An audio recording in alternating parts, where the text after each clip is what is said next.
Բոլորս ակտիվ պատրաստվում ենք ամանորին եւ բնական է համեղ բաները տանը աչք են գրավելու եւ բնական է ուտելու ենք, խմելու ենք, ինչ որ բաներ ենք անելու, քաշը գալու է, ինչպես ասում են, տեղ եւ նույնիսկ ավելին, այդ ավելինից ազատվելու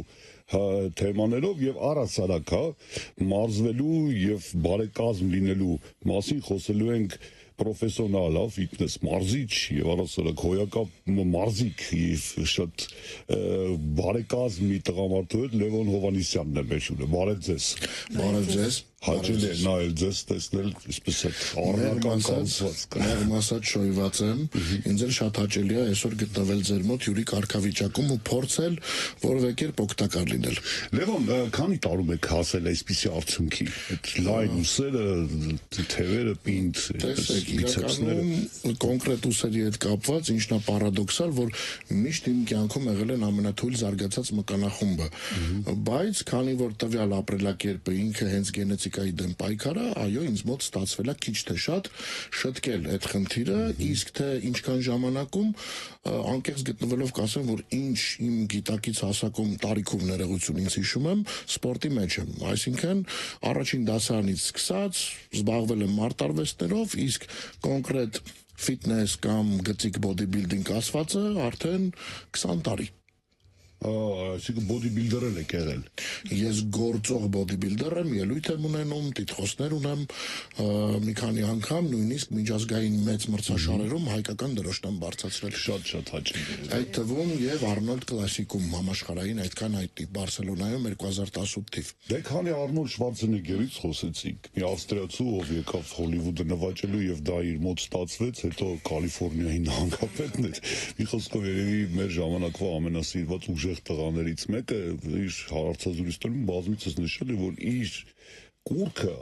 այն մարդը, որ ցույց տվեց ճանապարհը, եղել է սովետական միությունում հայտնի, այսպես մարզիկ Վլասովը, ով է ձեզ այսպես ուղեկցույց եղել կամ ներշնչել կամ չգիտեմ ոգեշնչել, Երկու անուն կտամ, իդեպ շատ դիպուկ ասացիք, դա միանգամայն իրականություն է, քանի որ իմ առաջին կուրքը որպես այդպեսին եղել է հենց տվյալ ավստրիացի անձնավորությունը, երբ առաջին անգամ դիտեցի Ջեյմս Կեմերոնի հայտնի Տերմինատոր 2 ֆիլմը, իսկ երկրորդ կուրքը ներողություն եմ խնդրում, շտկեմ ինքս ինձ, երկրորդ կուրքս եղել է որպես տենց հայտնի մարդ Արնոլդը, իսկ առաջինը եղել է իմ հայրը, ով նույնպես սպորտսմեն է, ով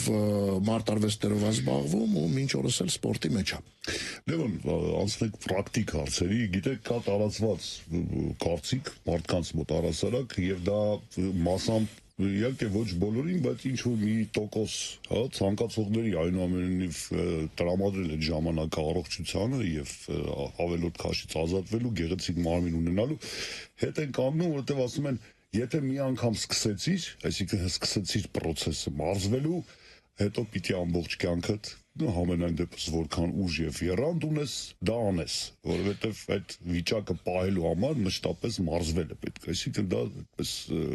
չի լինում ժամանակավոր։ Ինչ կասեք դրա մասին։ Ես ասենց ասեմ, երկու կերպ կպատասխանեմ, եթե կարճ լակոնիկ, ապա դա միանգամայն իրականություն է, սակայն վաղ թե ուշ հենց տվյալ մարդիկ ու սովորաբար դա տեղի ունենում ավելի ուշ, գալիս են այն կետին, որ տարիքի հետ հասկանում են, որ ֆիթնեսին գոնե իրենց ապրելակերպի որոշ տոկոս, օրվա կտրվածքով, շաբաթվա կտրվածքով կամ ամսվա շատ ցանկալի է իրանք տրամադրեն, զոհաբերեն կամ ոնց ուզում եք որակավորում տվեք, քանզի դա ուղիղ առողջության հետ է կապված, ոնց նշեցիք, ու առաջնայինն է առողջությունը, արտաքինը դա հաճելի արտաքինը դա ոնց որ համընթաց բոնուս է, բայց ես ձեզ վստահեցնում եմ, եթե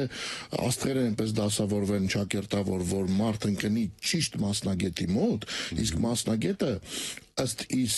իմ խորին համոզման պետքա տիրապետի նաև ճիշտ հոգեբանական ունակությունների, կարողանա մշտապես մոտիվացնել ու ճիշտ կարգավորումներ տալով մեկ գծիկ 2 ամիս հետո այն փոքր պրոգրեսը մարդը հենց սկսում է ճակերտավոր ալիքը բռնել, տեսնել, զգալ, այլևս էլ չի ուզում հետ դառնալ, որովհետև նախ մեր հորմոնալ համակարգը փոխվում է, մեր բիոլոգիական տարիքը ավելի երիտասարդանում է, որը մեկը մյուսի հետ անմիջականորեն փոխկապակցված են, եւ մեր հորմոն փոխանակությունն է կարգավորվում, դա ամբողջ շղթայական ռեակցիա է, մեկը մյուսին սիներգիկ էֆեկտ են հաղորդում, դուք միանգամայն ճիշտ եք։ Ու քանի որ մեր տեստոստերոնի արտադրությունը, մեր գլխավոր սեռական հորմոնի իդեպ կանանց օրգանիզմում էլ այն արտադրվում էստրոգենը դե կանանց մոտ ավելի շատ կանանց մոտ էստրոգենը, պրոլակտինը առաջնայինն են, սակայն արտադրվում է միանշանակ որոշ քանակությամբ եւ տեստոստերոն, ինչը ռեֆերենտի մեջ պահպանելու դեպքում միմիայն առողջության մասին է։ Հիմա շատ չծավալվում է թեմայով, սակայն միտքս ավարտելու համար կասեմ, որ տեստոստերոնը եւ դոֆամինը մեր գլխավոր երջանկության նեյրոմեդիատորը, այսինքն զուգընթաց են գնում, ինչքան բարձր տեստոստերոն, այնքան մենք ավելի ամբիցիոզ, նպատակասլաց եւ երջանիկ ենք։ Ուստի ֆիթնեսը պետք է դարձնել մեր ապրելակերպի գոնե փոքր ինչ-որ մաս։ Այս պահին կարծում եմ մեր ունկնդիրները եթե ռադիոյով են լսում, իսկ այս պահին միայն ռադիոյի հնարավորությունը չեն տեսնում մեր հյուրի կազմվածքը, բայց արդեն կարողանում են տպավորություն կազմել, թե որքան պատրաստված մասնագետ է իր գիտելիքի տեսանկյունից։ Եվ այսօր, երբ որ մենք թերթում ենք համացանցը, YouTube-ը եւ այլ հարթակները, տեսնում ենք, թե որքան մարդ ինքնակոչ դառնում են մարզիչներ, ուսուցիչներ, շատ խորհուրդներ են տալիս, մեջքի ցավի, ոտքի ցավի, պարանոցի, մյուսի եւ այլն։ Ես ուզում եմ այսպես սահուն բերել այն կարևոր նախագծին, որը որոշակի այսպես սահմանափակումներ եւ ճշգրտություններ է մտցնում այս ոլորտ, թե մասնագիտական, թե տարածքի կանոնակարգման, առասարակ չէ, մարզասրահների եւ մատուցող ծառայությունների։ Դա նաեւ կանդրադառնա մասնագետների պատրաստման վրա։ Տեսեք, այն որ միանշանակ անդրադառնալու է, դա անխուսափելի է ըստիս, որովհետև շատ ճիշտ մեջբերում արեցիք նոր չափորոշիչները բարձրաձայնելով, իմ տիրապետած ինֆորմացիայով, իսկ ես իմ թմի հետ համընթաց համատեղ ԿԳՄՍ-ի կրթության, գիտության, մշակույթի եւ սպորտի նախարարության հետ փորձի փոխանակում ենք անում պարբերաբար, որովհետեւ նախորդ չէ, ներողություն, դեռ այս տարի, արդեն ես 2026 տեղափոխվեցի ակամա, այս տարի ԿԳՄՍ-ն բավականին լայն ուսումնասիրություն է կատարել կոնկրետ ձեր նշված ուղղվածություններով, որովհետեւ ոչ ոքիս համար այլևս գաղտնիք չի, որ Հայաստանում որպես այդպիսին մարզչական դասընթացների տրենդ է, մի ամբողջ sense ալիք է, մի կողմից դա իր դրական կողմերը միանշանակ ունի, որովհետև ստեղծում է կոնկուրենցիա, իսկ կոնկուրենցիան դա պրոգրեսի գլխավոր գործիքներից է։ Այո, միանշանակ։ Իսկ երկրորդ հակառակ կողմը, այո, ներողություն չեմ կարող չհամաձայնվել, թող ներեն ինձ գոլեգաներս, բայց շուկայում արկա են նույնիսկ փորձառու, բայց ոչ կոմպետենտ մասնագետներ։ Ինչից է դա գալիս, նախ մեր ազգը մի քիչ ոնց ասեմ, չի ուզում ընդունի այն փաստը, որ միշտ սովորելու տեղ ունենք։ Մի պարզ օրինակ բերեմ, իմ համար սննդաբանության մեջ կա մի անձնավորություն, նույնիսկ անունը կտամ, Արմեն Մկրտչյան, Հայաստանում լավագույն սննդաբանն է ըստիս, տարիքով տղամարդ է, օրեր առաջ մեր դպրոցում, որտեղ որ մենք նույն գործունեությամբ ենք զբաղվում, լեկցիա էր կարդում եւ ես պարզեցի, որ տվյալ լեկցիայից 3 օր առաջ մարդը էսե է գրել։ Ինչա դա նշանակում։ Ինքը շարունակում է սովորել։ Ես լինելով ոնց նշեցի,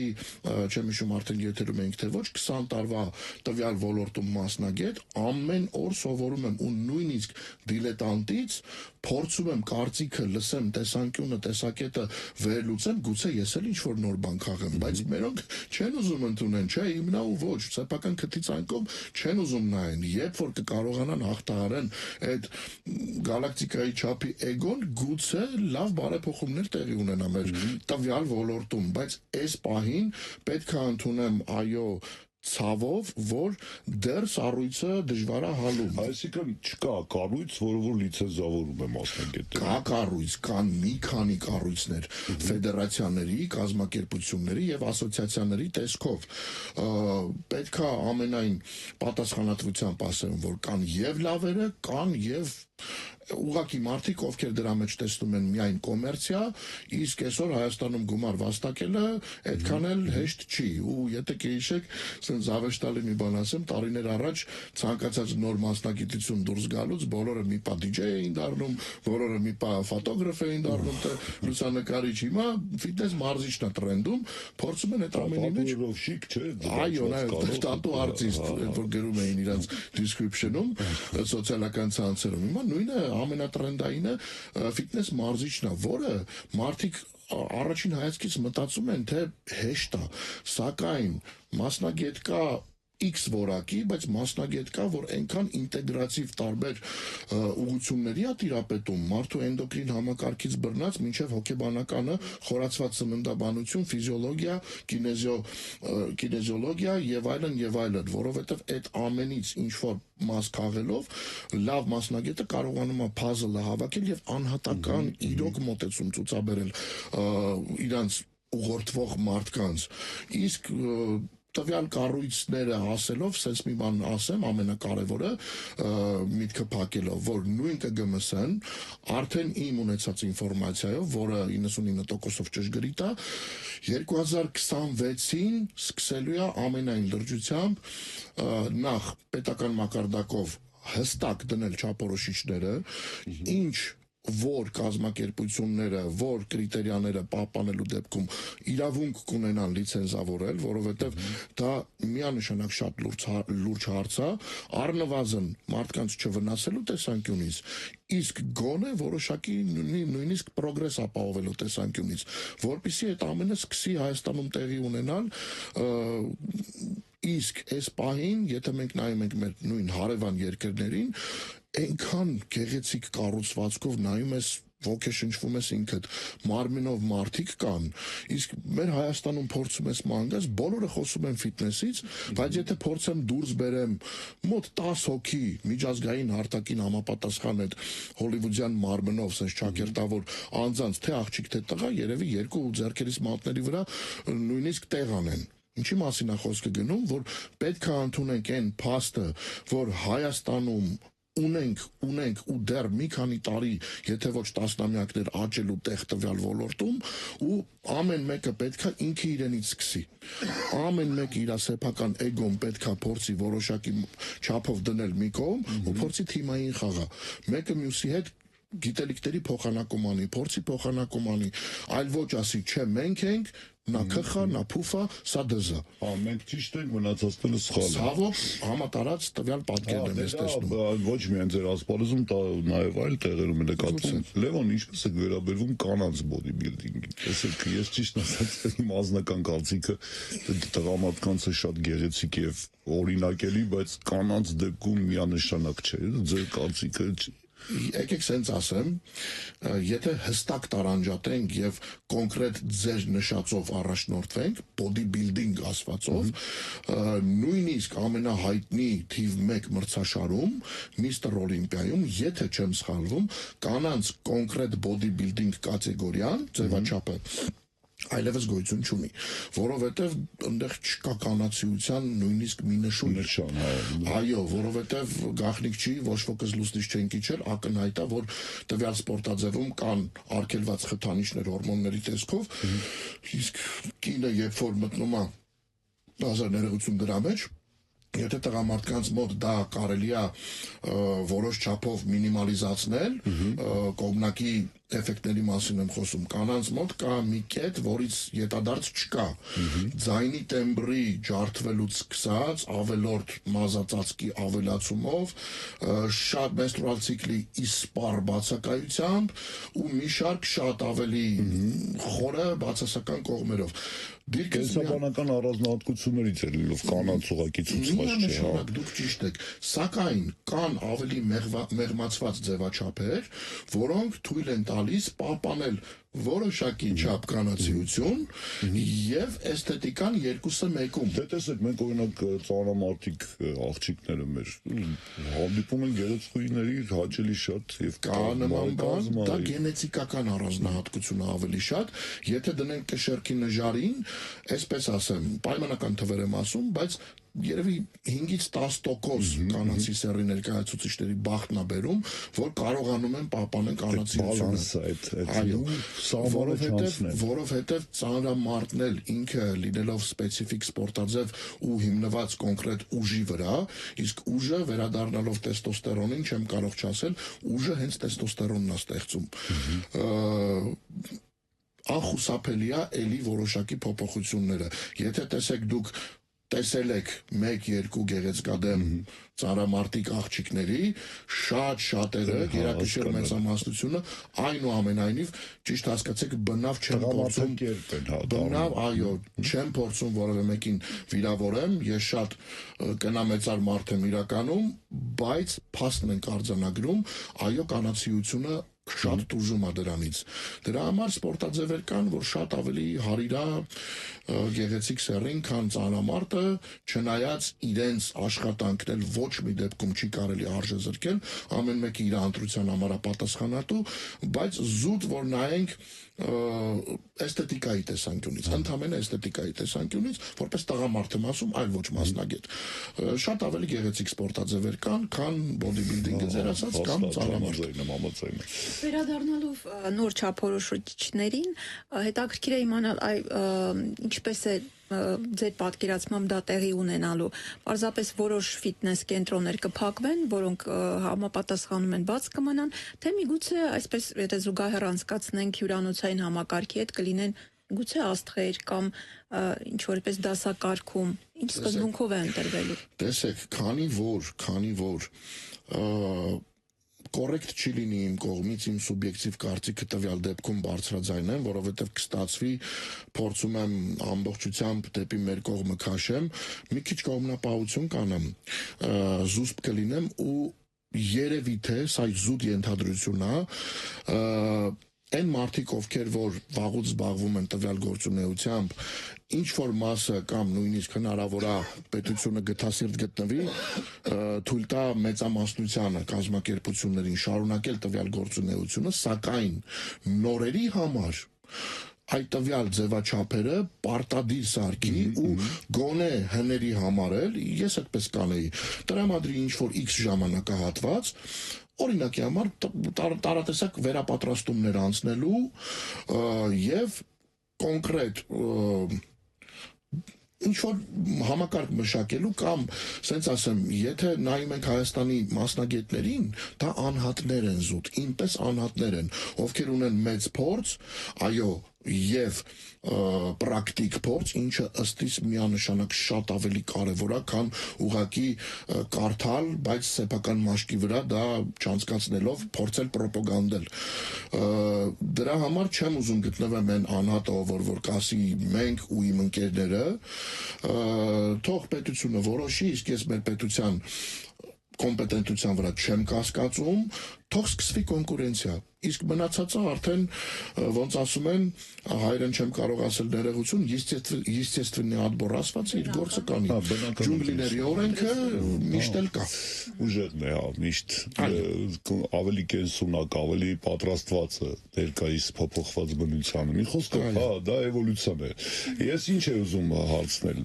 Լևոն, այդ ձեր մկանային հոյակապ զանգվածը պահելու համար քանի կալոր է անհրաժեշտ։ Պարզ է, չէ՞, որ մկանները պիտի սնուցես, այնքան դիպուկ հարց տվեցիք, օրինակ տեսեք, որտեղից եք ստանում այդ կալորիաները։ Ասեմ, հիմա հերթով պատասխանեմ, ինչի համար հարցը շատ սրտից սա,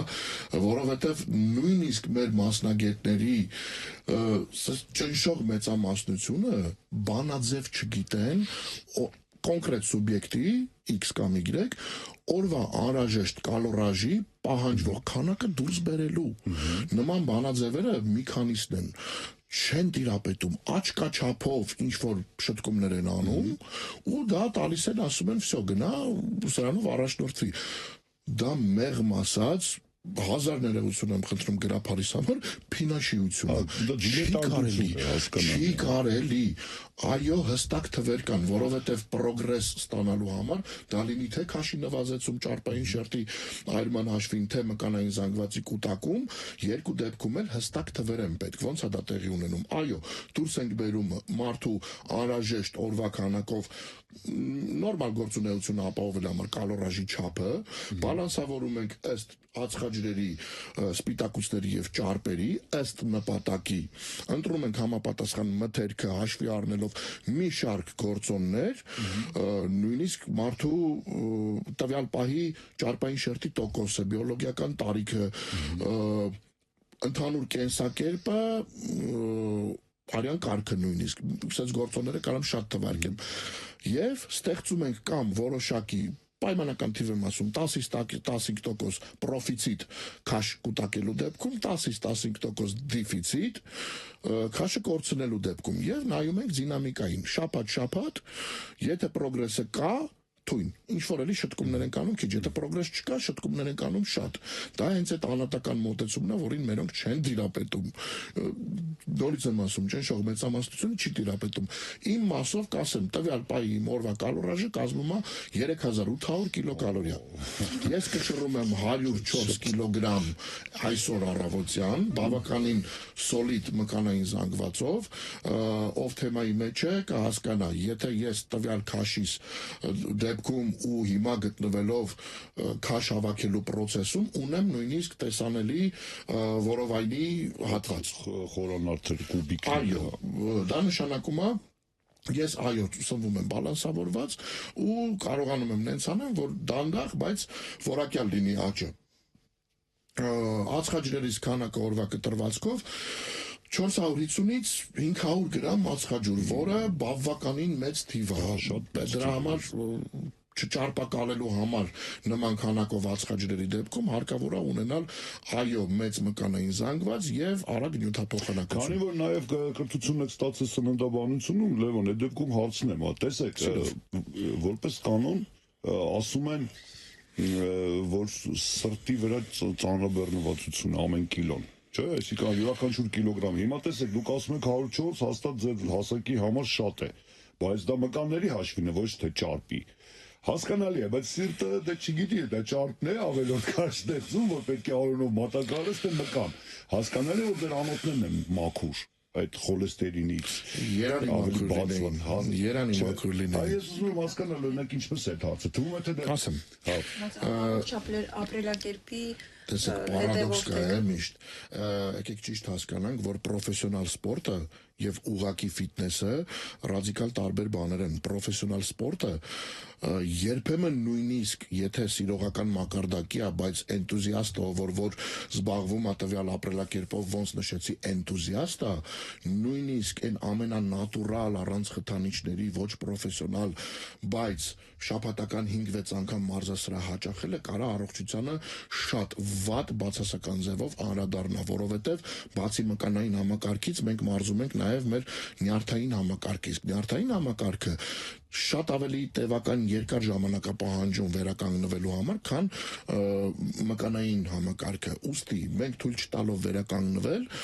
բավականաչափ անընդհատ շարունակում ենք իրան գրգռված պահել, որի պատճառով քնի հետ ենք խնդիր ունենում, ջուրագրգիռ ենք դառնում, իսկ ես միշտ sense արտահայտություն ունեմ հազար ներողություն, ում է պետք գեղեցիկ նստատեղ, եթե պիտի թթված տենքով մանրած, մի քիչ փորձեցի մերվածնեմ արտահայտությունից, նման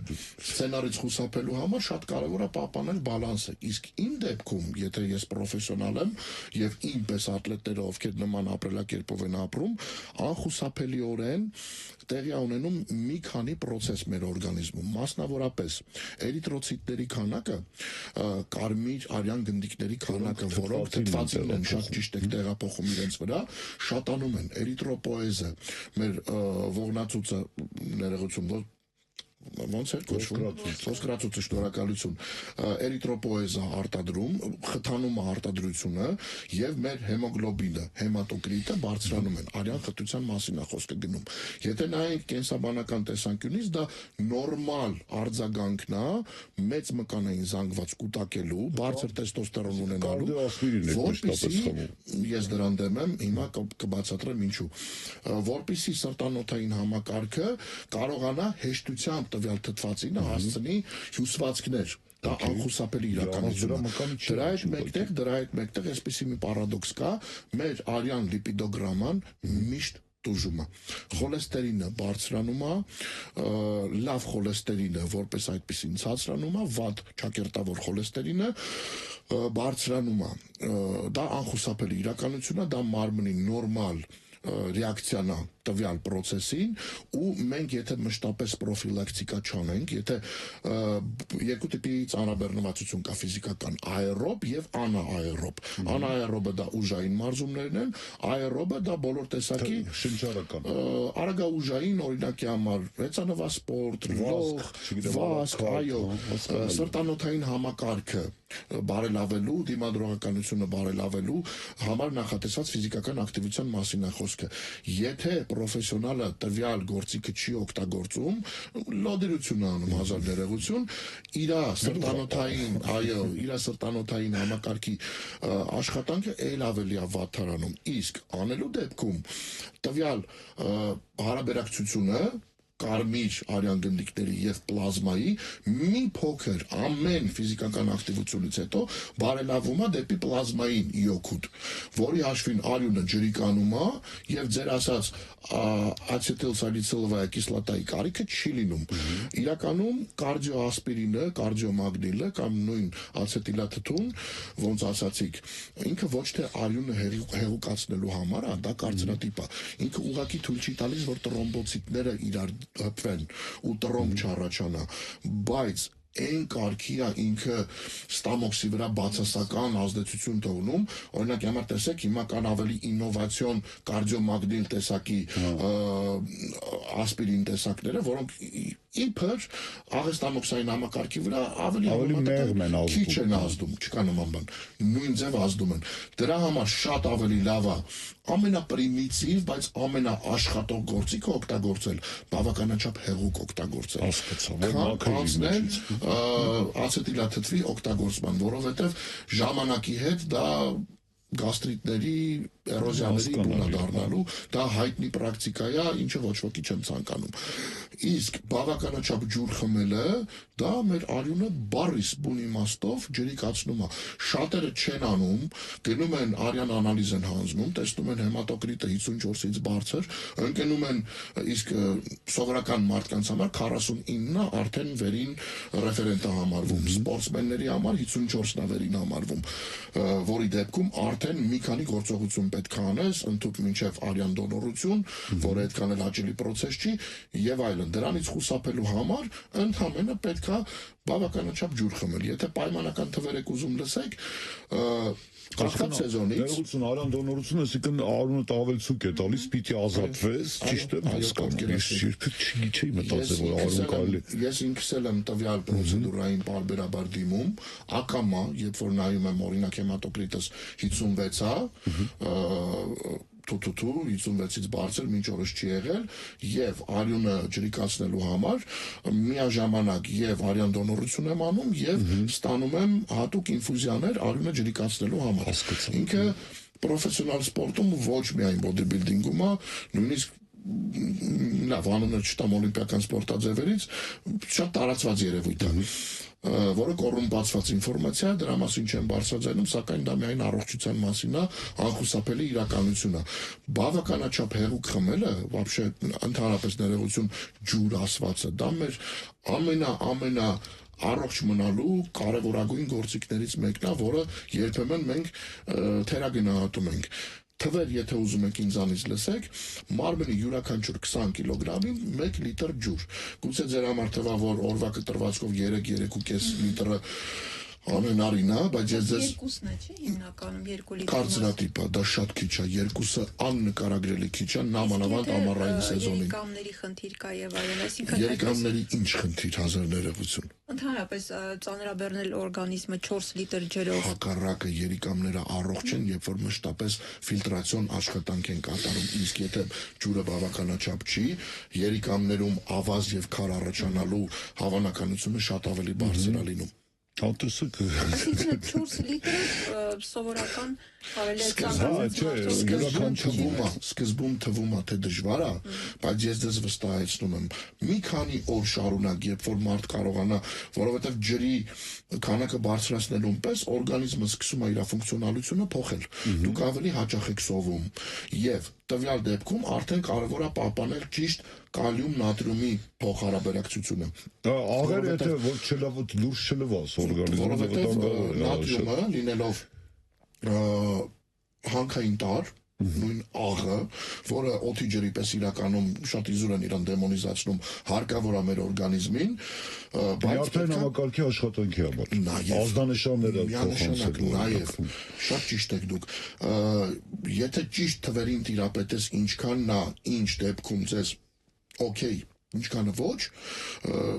լրիվ թույլատրելի է հակառակը չի կարելի իրան նվազեցնել որովհետև տեղի է ունենում ջրազրկում պետք է ընդհանրապես տիրապետել թվերին, իսկ դա լավ մասնագետներ կան վստահեցնում եմ։ Մի միտք ասացիք, որ որքան շատ ջուր ես օգտագործում, այնքան հաճախ քաղցի զգացողություն ես ապրում, բայց կա ևս մի կարծրատիպ, որ երբ որ քաղցած ես, շատ անգամ միգուցե ծարավ ես, բայց չես զգում։ Այսինքն մարդիկ շատ ջուր են օգտագործում, որպեսզի ավելի քիչ քանակի սնունդ ընդունեն։ Տեսեք, նման բան կարա լինի հետևյալ սցենարով։ Քանի որ մեր հագեցվածության եւ քաղցի երևույթները կառավարում են երկու հորմոնները, գրելինը եւ լեպտինը։ Լեպտինը դա այն հորմոնն է, երբ որ հագեցվածության սովի զգացողությունն է, չէ՞, գրելինը սովի զգացողությունը ավելացնում է, հակառակ իրանք օպոզիտ հակադարձ հորմոններ են։ Երբ է արտադրվում լեպտինը, երբ որ մեր ստամոքսի պատերին հպվում է ինչ-որ բան, սննդի տեսքով կամ ջրի։ Դուք կարող եք օրգանիզմը խաբել, սակայն հանուն արդարության նշեմ կարճ ժամանակահատվածով, խմելով մեծ քանակությամբ ջուր, քսվում է ստամոքսի պատերին, մոտ 10-15 րոպե հետո կախված մարդու առանձնահատկությունից ազդանշանը գնում է ուղեղին, լեպտինի արտադրությունը սկսվում է ու հագեցվածության արհեստական զգացողություն եք դուք ստանում։ Սակայն պարադոքսը ինչումն է, ինչքան ջուրը շատ, այնքան նյութափոխանակությունը արագ։ Կան նույնիսկ հատուկ սննդաբանների կողմից շատ խելացի մարքեթինգով արտադրված պրոդուկտներ սպորտային սննդի տեսքով, որոնք արհեստականորեն փքվում են ստամոքսում եւ նույն թթխմորի, հացի թթխմորի էֆեկտն են տալիս տևական ժամանակ մնալով, ապահովում երկար հագեցվածության զգացում, սակայն դա շատ վատ է, որովհետև եթե մենք օրվա կտրվածքով տեսեք, ոնց է առաջանում ավելորդ քաշի առաջացումը մարդիկ նույնիսկ քիչ կալորիա օգտագործելով, այն դեպքում, երբ որ նյութափոխանակությունը դանդաղ է,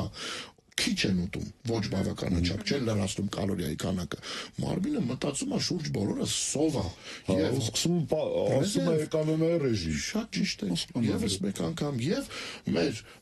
դեպոներում ճարպային դեպոներում սկսում է ակտիվորեն կուտակել որպես ալտերնատիվ էներգիայի աղբյուր։ Վաղաշեմիսոր ուտելիք չլինի, գոնե դա որպես պաուստային օգտագործի։ Դա հիմնականում մենակ ճարպը չի, ախր դա ավելորդ հեղուկն էլ է լինում, երկուսը մեկում է, կանացի օրգանիզմում էլ ավելի վառ արտահայտված է, որովհետև ոնց նշեցիք, էստրոգենը եւ էստրադիոլը լինելով կանանց գլխավոր ծրագրավորող հորմոնները ունեն հատկություն ավելորդ հեղուկը շատ ավելի շատ պահելու, այսինքն կանանց մոտ այտուցվելու հավանականությունը շատ ավելի մեծ է, քան տղամարդկանց, դրանով էլ է պայմանավորված, որ կանանց մոտ ցելյուլիտ ասվածը շատ ավելի ակնհայտ է լինում, տղամարդկանց մոտ գրեթե չի լինում։ Էստրոգեն եւ էստրոգեն տարբերությունն է, դիսբալանս։ Լևոն, տեսեք, ձեր նման կառուցվածք ստանալու համար կարծում եմ պետք է պրոտեիններ, չգիտեմ գեյներներ, կոֆեին, այնտեղ էլի ինչ-որ բաներ հաստատ տարբեր տեսակի կրեատին, դրանք բոլորը շատ սիրուն տուփերի մեջ վաճառվում են։ Ինչ է դրա մասին մտածում, առանց դրա հնարավոր է, թե ուզես թե չուզես պիտի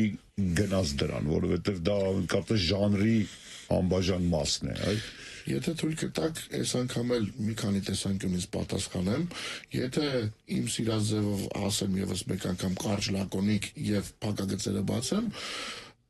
ընդհանրապես դրա կարիք չկա։ Նախ ասեմ, ձեր բոլոր նշած պրոդուկտները իրանք դասվում են Բադերի, չէ՞։ Հիմա ասեմ, մի քանի դասակարգում կա։ Բադերը դա բիոակտիվ դաբավկաներն են, հավելումներն են, կենսաբանական հավելումներ են նույն, որոնք լրիվ նոր գիծա, սպորտային սնունդը ձեր նշածներն են, պրոտեին, կրեատին, համանման այլ պրոդուկտներ, կան շատ ավելի նորարարականները, պեպտիդային մշակույթը, որը Հայաստանում ընդհանրապես չկա, չկա, բայց հատնտիր մարդիկ են օգտագործում եւ արգելված խթանիչները, անաբոլիկները, հորմոնները։ Դրանց դասակարգումները, եթե ճիշտ տարանջատում ենք, անաբոլիկ հորմոնները լրիվ դնում ենք մի կողմ, դա միայն պրոֆեսիոնալ սպորտսմենների համար է եւ դրան պետք է մոտենալ միայն գիտակցաբար, հասկանալով, որ դա նույնիսկ մեր կյանքի տևողությունն է կրճատում եւ պետք է կոնկրետ ինքներս մեզ հաշվետվություն տանք, որ եղբայր կամ քույրիկ ջան, դու դա անում ես այս ինչ նպատակի համար, գիտակցելով, որ կրճատում ես կյանքը։ Ինչպես սումո, օրինակ սումոյի մարզիկները, չէ՞, սումոիստները։ Փառքի համար են անում։ Հասկանում եմ, փառքի եւ ժողովրդական սիրով նրանք այսպես շատ մեծ լրիվ ֆանատիզմի աստիճան հասնում, իրանք ազգային հերոս են։ Բայց նրանք գնում են դրան, գիտակցելով, որ միջինում 50-55 տարի։ Շատ համանման բանի մասին ենք խոսում։ Դա դնում ենք մի կողմ միանգամից։ Սակայն հանուն արդարության ասեմ, հորմոնային թերապիան շատ արդի է մեր օրերում արտասահմանում ու կոնկրետ կամ շոու բիզնեսի ներկայացուցիչների համար է, կամ այն մարդկանց, ովքեր որ կարող են իրենց թույլ տալ, այսպես ասեմ, խելացի մարդիկ, ովքեր որ չեն վախենում, դիմում են էնդոկրինոլոգներին եւ սեփական հորմոնների փոխարեն, օրինակի համար 40-ից ինչ որ X տղամարդ ցանկանում է մշտապես երիտասարդ մնալ եւ իր սեփականի արտադրությունը քննացնելով անցնում է փոքր թերապևտիկ չափաբաժիններով մինչև կյանքի վերջ տեստոստերոնի արհեստական ներարկման նման կուլտուրա էլ կա։ Սակայն դրա մասին չխոսենք։ Պրոտեիններ, կրեատիններ եւ այլն։ Ես չեմ ժխտի, որ կան պրոդուկտներ, կան արտադրություններ, որոնք միանշանակ որոշակի տոկոս առավելություն այս կամ այն սցենարի դեպքում տալիս են։ Եթե ունեք հնարավորություն, ոչ մի խնդիր, բայց ես պնդում եմ, որ դրանց կարիքը բնավ չկա։ Դա մարքեթինգ է։ Լեոնակալի հավքիտ ուտել, չէ, խաշած պրոտեին է, ամբողջ։ Պրոտեինը իրանից ինչ է ներկայացնում։ Պրոտեինը դա ընդհանրապես սպիտակուց է, որը մեր մարմնի գլխավոր շինարարական տարը լինելով, օդի ջրի պես անհրաժեշտ է մեզ։ Շատ կարևոր է սպիտակուցի աղբյուրը, կենդանական է թե բուսականը։ Բուսականը որպես այդպեսին միշտ իր ամինաթթվային բաղադրությամբ, պրոֆիլով ավելի սակավ է լինում ու անհրաժեշտ քանակության համար շատ չէ։ Ես տեսեք sense նույնիսկ ի վրա օրինակ բերեմ, եթե ես չափում եմ իմ մակրոները, իսկ մակրոների մեջ մտնում են սպիտակուցները, եթե ես տեսնում եմ, որ օրինակի համար կերա X product, որի մեջ պարունակում է ածխաջրից բացի 100 գրամում 6-7 գրամ բուսական ծակման սպիտակուց չեմ հաշվում ընդհանրապես։ Հաշվում եմ միայն կենդանականը, որովհետև այն ինչի համար որ պետք է մարմնի կառուցմանը կենդանականը շատ ավելի ճիշտ է։ Դա կփաստի ցանկացած կոմպետենտ սննդաբան։ Սակայն կա վերջին ապացուցողական բժշկությունից եւ ելնելով տվյալներ, որը հետազոտությունների հետազոտությունների արդյունքում, այսինքն տասնյակ հազարավոր մարդկանց վրա են նայել տարիներ շարունակ ու դուրս են բերել հստակ անհրաժեշտ սպիտակուցի քանակը մշտական մկանային զանգված աճացնելու տեսանկյունից։ Եվ այդ թիվը կազմում է ընդամենը 1.62 գրամ սպիտակուց մարմնի յուրաքանչյուր կիլոգրամին։ Դա եթե վերածում ենք թվերի, դեպքում մոտ 110 գրամ։ 160 160, հա։ ծիծաղալու թիվ է։ Եթե ինչ-որ մեկը կգտնվի, որ կասի, ես չեմ կարողանում լրացնեմ այդ սպիտակուցի քանակը իմ պես սպորտով զբաղվող, իսկ ինչի եմ սա ասում, պրոտեին ասվածը նախատեսված է միայն նրա համար, իմաստ ունի օգտագործել միայն նրա համար, եթե մենք մեր անհրաժեշտ սպիտակուցի քանակը չենք կարողանում լրացնել։ 160 գրամ սպիտակուց օրվա ռացիոնում որտեղից ստանաս։ Հավի կրծքամսի 100 գրամում մոտ 25 գրամ սպիտակուց է։ Մեկ քառորդը։ 400 գրամ ձվի մեջ ստացում է կես կիլոգրամից ավել պիտի օրը մոտ մի կիլո միս եմ ուտում պարտադիր։ Ես սնվում եմ շատերը կզարմանան ընդամենը օրը 3 անգամ, բայց բավականին մեծ չափաբաժիններով։ Փոքր առյուծներ հետ մրցել էլի առումով։ Քանի որ սնվում եմ մեծամասամբ մաքուր մթերքով, խմոր չեմ օգտագործում եւ այլն, սովի զգացողությունը հաճախ է այցելում ու թույլ է տալիս նաեւ ծանր մարզումների հետևանքով մարմինը պահանջում է գոռում, ասեմ ավելին, ես քանի ամիս է, մոտ 3 ամիս է, տվյալ կալորաժից ավել ֆիզիկապես չեմ կարողանում օգտագործել, որովհետև արդեն դիսկոմֆորտ եմ ապրում ու քաշս չի աճում։ Իսկ դա իմ համար խնդիր է, ինձ պետք է քաշ աճացնել, որովհետև ամառվա դեմ միջազգային քաշը դարձնել հետո մկան, չէ՞։ Դա միաժամանակ է տեղի ունենում։ Ցանկալի է, որ այո, մկանային զանգվածի տեսքով կուտակեմ ու մինիմալ ճարպային տեսքով, որովհետև երկուսն էլ համընթաց է, անխուսափելի է։ Ինչևից է 1,62 գրամ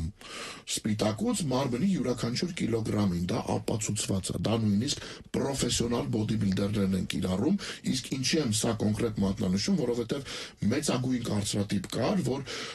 բոդիբիլդերները, ում մարմինը թույլ է տալիս սինթեզել այդ աստիճան այդ քանակի սպիտակուց, մարմնի կիլոգրամին 2, 3, նույնիսկ որոշ դեպքերում 4 գրամ սպիտակուց էին օգտագործում, չկա կարիք։ Ուստի չկա նաև տվյալ պրոտեինների կարիք։ Լևոն, մենք շատ քիչ ժամանակ ունենք, բայց այնքան հետաքրքիր է դες։ Դա նշեցիք, որ անվանի դեմքերի արտիստների հետ եք, չէ, կատարողների, չէ, երգիչների եւ այլն մարզումներ եք անցկացնում։ Ես մի ընկերի ունեմ, ով հրաժարվեց մարզումներից, այսինքն մեղմեց շատ, թողնելով շաբաթը 2 անգամ սովորական ծրագիր, հեծանի այդպես վազքի վելոդարոշկա կոչված, մեգավոյ դարոշկաներ ուղղություն վազքի հետ ուղին եւ այլն։ Ասած պլաստիկան է գողանում, այսինքն երբ որ սկսում ես մարզվել եւ կամաց վերածում ես կարծես ինչպես փիղը շուշեղենի խանութում, այսպես սկսում ես ազգույն շարժումներով պատկերացրեցիք, չէ՞ ինչի մասն նման իրականություն կարատերի ունենա, այո։ Չի բացառվում, սակայն այն դեպքում, եթե միայն ուժային մարզումներով զբաղվեք եւ բարձի թողի վիճակում թողնեք մարմնի էլաստիկությունը, իսկ մեր օրերում, ոնց նշեցի, խելացի մասնագետը ստիպում է հաճախորդին եւ այն անել, stretching ասված գոյություն ունի, այսինքն ձգումներ, որոնք մի քանի տեսակ են լինում, ակտիվ ձգումներ մարզումից առաջ նյարդային համակարգը միացնելու համար եւ ստատիկ ձգումներ կամ մարզման կեսից հետո կամ մարզման կամ նույնիսկ դեռ առանձին սեսիա իրան տրամադրելով։ Նման դեպքերում այնքան խոշոր ատլետներ ենք տեսնում, նույնիսկ ակրոբատիկայի են տիրապետում իրանց ելույթների ժամանակ, շպագատ են նստում ու համանման բաներ։ Ամեն ինչ կախված է մեզանից։ Եթե երկուսն էլ պահպանենք, չզլանանք, կարողանանք մեր ժամանակի ռեսուրսը տրամադրել, նման բան տեղի չի ունենա։ Ես մի հարց ունեմ, ամբողջ զրույցը մասնագիտական ուղղությամբ է ընդգրկում մի քանի մասնագիտության եւ որպես մարզիչ եւ սննդաբան եւ ամբողջը թվարկել հիմա հնարավոր չէ, բայց ես մի հարց ունեմ շատ մարդկային։ Արամը մի քանի անգամ նշեց, որ շատ տեսանելի մկանային զանգված ունեք։ Իսկ կարելի ասել, որ դա որոշ հարցերում հեշտացնում է ձեր ապրելակերպը, ձեզ հետ հեշտ են համաձայնվում, ձեզ չեն հակառակվում, ձեր բոլոր հարցերը լուծվում են ինքնաբերաբար, պարզապես վախենում են։ Տեսեք, եթե պրիմիտիվ բնազդների հիման վրա խոսենք, Արամը երևի կփաստի, տղամարդկանց աշխարհում գոյություն ունի այսպիսի մի երևույթ, որի մասին երբեք չի բարձրաձայնվում, սակայն հիմա որ ասեմ, երևի վերլուծելով կհամաձայնվի ինձ հետ, երբ տղամարդը մտնում է միջավայր ու տեսնում է մնացած արական սեռի ներկայացուցիչներին, բնազդաբար փոքրուց է դա մեր մեջ ծրագրավորված։ Մենք սկսում ենք նայել մարդկանց անթրոպոմետրիային չափսերին, վերլուծելով արդյոք ես սրան կտապալեմ թե ոչ։ Պրիմիտիվ բնազդա, հինավուրց բնազդների շարքից է, բնազդատ, նույնիսկ ծիծաղաշարժ, բայց իրականությանը դեմ չես գնա։ Ուստի դրանով է չափվում իերարխիան, ուստի դրանով է չափվում հարգանքի սանդղակը մեկը մյուսի հանդեպ ի սկզբանե։ Իսկ տղամարդկանց մոտ փոխադարձ հարգանքը դրսևորվում է շատ ավելի ցայտուն, քան կանանց մոտ, որովհետև կա վտանգի գործում։ Տղամարդը գիտի, որ եթե առանց ֆիլտր կանանց պես զրույցի բռնկվեն, դանակահարություն տեղի կունենա ամեն երկրորդ քայլափոխին։ Բնազդի տեսանկյունից, այո, գուցե որոշ բենեֆիտներ ունի, սակայն մենք քաղաքակիրթ միջավայրում ենք ապրում բարեբախտաբար, ու ես համարում եմ, վաղուց եկել եմ այն եզրահանգմանը, որ արտաքինը դա հաճելի բոնուս է, եւ եթե դու ներքուս դատարկ ես, ոչ մի արժեքներ չունես, քո հոգին դատարկ է ու քեզ սահմանափակում ես ընդամենը որպես այդ երկաթեղենի աշխարհում, վայ, ինչ բիցեպս ես եւ այլ, դա արդեն ծիծաղաշարժ է, դա IQ-ի ցածր լինելու մասին է խոսում ու անարժեք է։ Սա ոնց ասեմ, մեքենայի պես մի բան է, որ պետքա հոգ տանես, որ պետքա պահես, որ այո, էսթետիկական հաճույք նաև ապրես։ Էժան հաճույք չի, բնավ էժան հաճույք չի, ու ոչ էլ հեշտ է իրան պահելը։ Եթե նայենք, այո, եթե նայենք կյանքի որակի տեսանկյունից, այո, բարձրացնում է որոշ չափով, բայց ինչ գնով։ Ամեն մեկը չի դիսցիպլինայի միանշանակ, ինչքան ժողովությունների, եթե ես ինձ նվիրեմ աչ ու ձախ ամեն շաբաթ ուրբաթ երեկոների, չեմ ունենա սա, բայց հասկացաք ինչի նկատի ունեմ, ժողովությունները շատ են։ Շատ հաճելի էր ձեզ այդ զրույցը, անկեղծ, դուք իմ աչքի առաջ փլուզեցիք տարբեր կարծրատիպեր, որպես կանոն նման խոշոր տղամարդիկ այդպիսի կառուցվածքով, այսպես դժվարությամբ են շարադրում մտքերը, լավ, այսպես ասեմ։ Դուք ինձ ճիշտ հասկացաք։ Ես բնավ չեմ ուզում եւ ոչ մեկին վիրավորել, բայց ձեր դեպքում դուք նորմալ է։ Շատ հաջող կերպով կոտրեցիք, այո, կոտրեցիք այդ կարծրատիպը։ Դա կոմպլեքս է եղել, մանկուր։ Ինձ մայրիկս է պահել մեծացրել, չէ, ներողություն, տատիկս, պապիկս են պահել մեծացրել, հայրը գլխից չի եղել, մինչև օրս արտասահմանում է, բայց մաման ինձ միշտ ասել է. կյանքում նենց չանես, որ ես քո համար ամա չեմ, տղա ջան, այդ կոմպլեքսից ելնելով ես միշտ փորձել եմ ինքնակրթությամբ զբաղվել։ Ես առաջարկում եմ մեր ունկնդիրներին, ովքեր միգուցե մի մասը լսեցին մեր զրույցի կամ ոչ ամբողջությամբ, այս տեսագրությունը անպայման վերցնեն մեր Telegram-յան ալիքից եւ այլ աղբյուրներում, միգուցե մեր պաշտոնական կայքում կզետեղվի, սա ընդունեք որպես ձեռնարկ, որովհետեւ մեր հյուրը Լևոն Հովհաննիսյանը կարողացավ այնպիսի մանրամասներով եւ գիտականորեն մեկնաբանել յուրաքանչյուր հարցադրումը, որը կարծում եմ, եթե ընտրել եք մարզվելու ճանապարհը, բարեկազմ լինելու եւ գեղեցիկ մարմին ունենալու, կերտելու ձեր գեղեցիկ մարմինը, ապա կարծում եմ մեր զրույցը ձեզ համար ոչ միայն հաճելի, այլ նաեւ շատ պիտան եւ օգտակար կլինի։ Շնորհակալություն այդ հաճելի նվերի համար, Լևոն, դուք նվիրեցիք այսօր մեր ունկնդիրներին հոյակապ գիտելիքների պաշար, որը որ տարիների փորձի արդյունքում էր, այսպես զտվել եւ կուտակվել, ընդունեք սա որպես դաս։ Շնորհակալ եմ։ Փոխադարձ։